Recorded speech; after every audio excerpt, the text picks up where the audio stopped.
வணக்கம். இன்னைக்கு நாம பார்க்க போற விஷயம் ரொம்பவே ஆச்சரியமான ஒண்ணு. மரணத்தோட கருவியா இருந்த ஒண்ணு எப்படி நம்பிக்கையோட ஒரு மாபெரும் சின்னமா மாறிச்சு? ஆமாங்க, நாம பேச போறது சிலுவை பத்தி தான். இந்த ரொம்ப சிம்பிளான வடிவம் எப்படி ஒரே நேரத்துல மரணத்தையும் மகிமையும் குறிக்குதுன்னு நாம பார்க்க போறோம். இந்த வார்த்தைகளை கொஞ்சம் கேளுங்க. 4ஆம் நூற்றாண்டுல புனித அகஸ்டீன் கேட்ட இதே கேள்வி இன்னிக்கும் நம்மள யோசிக்க வைக்குது இல்லையா? மரணம் எப்படி மகிமையா மாற முடியும்? அவமானம் எப்படி நம்பிக்கையா மாற முடியும்? வாங்க இந்த ஆழமான கேள்விக்கு பதில் தேடலாம். சரி, இந்த கேள்விக்கு பதில் தேட நம்ம 3 முக்கியமான சிந்தனையாளர்களோட ஐடியாஸ கொஞ்சம் பார்க்க போறோம். அவங்க இந்த மர்மத்தை எப்படி விளக்குனாங்கன்னு பார்க்கலாம் வாங்க. நம்மளோட முதல் வழிகாட்டி யாருன்னு பாத்தீங்கன்னா புனித அகஸ்டீன் தான். அவர் சிலுவையில நடந்த இந்த மாற்றத்தை மாபெரும் பரிமாற்றம் அப்படிங்கிற ஒரு அருமையான இறையியல் கருத்து மூலமா நமக்கு விளக்குறாரு. ஆகஸ்டீன் இதுக்கு வெச்ச பேரு அற்புதமான பரிமாற்றம். இத சிம்பிளா சொல்லணும்னா ஒரு தெய்வீக டீல்னு வெச்சுக்கோங்களேன். சிலுவையில இயேசு நம்மளோட மரணத்தையும் பலவீனத்தையும் எடுத்துக்கிட்டு அதுக்கு பதிலா தன்னோட தெய்வீக வாழ்வையும் நம்பிக்கையும் நமக்கு தர்றாரு. இந்த பரிமாற்றத்தை இன்னும் கொஞ்சம் தெளிவா புரிஞ்சுக்கலாமா? ஒரு பக்கம் பாருங்க, நம்மளோட அழிஞ்சு போற உடம்ப அவர் ஏத்துக்கிறாரு. இன்னொரு பக்கம் நமக்கு தெய்வீக வாழ்வையும் ஒருபோதும் அசைக்க முடியாத நம்பிக்கையும் தர்றாரு.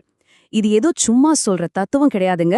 இதுதான் சிலுவையோட மைய சக்தியே. சரி, ஆகஸ்டீன் என்ன நடந்ததுன்னு சொல்லிட்டாரு. ஆனா இந்த தெய்வீக பரிமாற்றத்துல துன்பத்தோட பங்கு என்ன? இந்த கேள்விக்கு பதில் வேணும்னா நம்ம 20ஆம் நூற்றாண்டுக்கு போகணும். தத்துவஞானி எடித் ஸ்டீன் கிட்ட. எடித் ஸ்டீனை பொறுத்த வரைக்கும் இந்த சிலுவையின் விஞ்ஞானங்கிறது ஏதோ லேப்ல பண்ற டெஸ்ட் மாதிரி இல்ல. அது ஒரு அனுபவம். சிலுவையோட உண்மைய புக்ல படிக்கிறது ஒண்ணு. ஆனா நம்மளோட சொந்த கஷ்டங்கள் வழியா அது உணர்றதுங்கிறது ஒரு தனி அனுபவம். இது ஒரு தியரி இல்ல, இது ஒரு வாழ்ந்து பார்க்க வேண்டிய உண்மை. அவங்க சொல்ற இந்த ஆன்மீக பயணம்ல 3 ஸ்டெப்ஸ் இருக்கு. முதல்ல இந்த உலக ஆசைகளை எல்லாம் விட்டுடணும். 2வது நமக்கு வர சோதனைகள் மூலமா நம்மள நாமே சுத்தப்படுத்திக்கணும். கடைசியா அப்படி சுத்தமான ஒரு ஆன்மா கடவுள் கூட ஒன்னாயிடும்.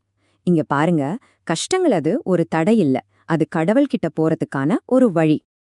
வாழ்க சிலுவையே, எங்கள் ஒரே நம்பிக்கையே. இதுதான் எடித் ஸ்டீனோட தாரக மந்திரம். எவ்வளவு பெரிய கஷ்டம் வந்தாலும் சிலுவைய ஒரு நம்பிக்கையின் ஆதாரமா பார்த்த அவரோட வாழ்க்கையோட மொத்த சாராம்சமே இந்த ஒரு வரியில் இருக்கு. சரி, இப்போ தியரியிலிருந்து பிராக்டிக்கலுக்கு வருவோம். இந்த ஐடியாஸ் எல்லாம் நம்ம டெய்லி லைஃப்ல எப்படி அப்ளை பண்றது? இதுக்கான வழிகாட்டுதல தாமஸ் ஆக கெம்பஸோட எழுத்துகள்ல பார்க்கலாம். பாருங்க, 600 வருஷத்துக்கு மேல இந்த கிறிஸ்துவை பின்பற்றுதல் புத்தகம் ஆன்மீக பாதையில போறவங்களுக்கு ஒரு கலங்கரை விளக்கம் மாதிரி இருந்திருக்கு. இது வெறும் ஒரு புக் இல்ல, நம்ம வாழ்க்கைக்கான ஒரு கையேடு. இதுல சொல்ற மெசேஜ் ரொம்பவே சிம்பிள் அண்ட் கிளியர். உங்க சிலுவைய நீங்களே தூக்கிக்கிட்டு இயேசுவ ஃபாலோ பண்ணுங்க. இது ஏதோ அட்வைஸ் கிடையாது, நித்திய வாழ்வுக்கான ஒரு நேரடி அழைப்பு. சரி, இவ்ளோ நேரம் நாம பார்த்து இந்த ஆழமான விஷயங்களை இப்போ ஒரு சிம்பிளான உருவகம் மூலமா புரிஞ்சுக்கலாம். சிலுவையோட அந்த செங்குத்து மற்றும் கிடைமட்ட கோடுகள், அதுக்கு என்ன அர்த்தம்னு பார்க்கலாமா? முதல்ல அந்த செங்குத்தான கோடு, அது நம்மளையும் கடவுளையும் இணைக்குது. நாம ஜெபத்துல அவரை நோக்கி மேல பாக்குறோம், அவர் தன்னோட அருளை நமக்கு கீழே தர்றாரு. இது முழுக்க முழுக்க கடவுளுக்கும் நமக்குமான தனிப்பட்ட உறவு. அடுத்தது அந்த கடைமட்ட கோடு. இது நம்மள மத்த மனுஷங்க கூட இணைக்குது. அன்பு, சேவை, சமூகம்னு நாம ஒருத்தருக்கொருத்தர் கைகோர்த்து நிக்கிற இடம் இதுதான். சரி, இந்த 2 கோடுகளும் சந்திக்கிற அந்த சென்டர் பாயிண்ட் என்ன தெரியுமா? அதுதான் இயேசு. கடவுள் கூட இருக்கிற நம்ம உறவையும் மத்த மனுஷங்க கூட இருக்கிற நம்ம உறவையும் ஒன்னா சேர்க்கிற மைய புள்ளியே அவர்தான். அவர் இல்லனா சிலுவைங்கிறது வெறும் 2 கோடு தான், வேற ஒன்னும் இல்ல. சரி, இப்ப உங்களுக்கான ஒரு கேள்வி.